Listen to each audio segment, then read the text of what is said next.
I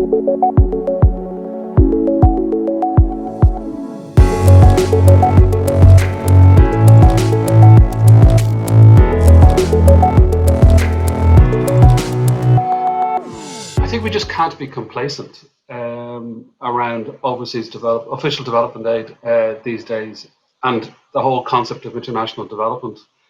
There's a lot of stresses and strains on the system. Those of us that are involved in official development aid, we depend on public support for our budgets and also for our mandate.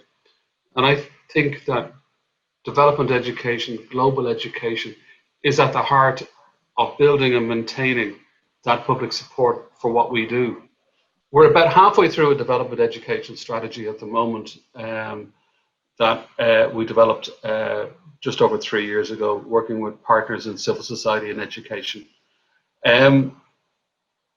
We think it's gone well. We had a DAC peer review, which was published in May, which noted that it had a strong and effective approach. Since 2017, we've reached about 500,000 people of all ages at 31% of primary schools and 60% of post-primary schools. That's about 10% of the population.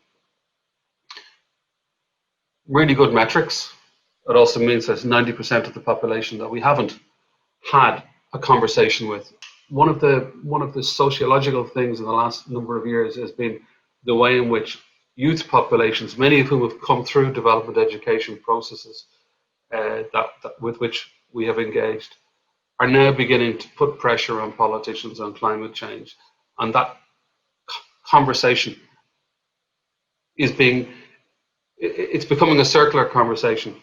And I think that's something to which we can profitably return from a development education perspective over the coming years. And it's harder to listen, it's harder to absorb information in this two-dimensional world that we're now engaged in. So how do we help people zoom in to our message rather than zoom out and fall asleep? And I don't think any of us have quite got the answer to that question yet. But somewhere quality and coordination comes into that. And I think networks like this are really important as we try and get and update our communities of best practice around education for global citizenship.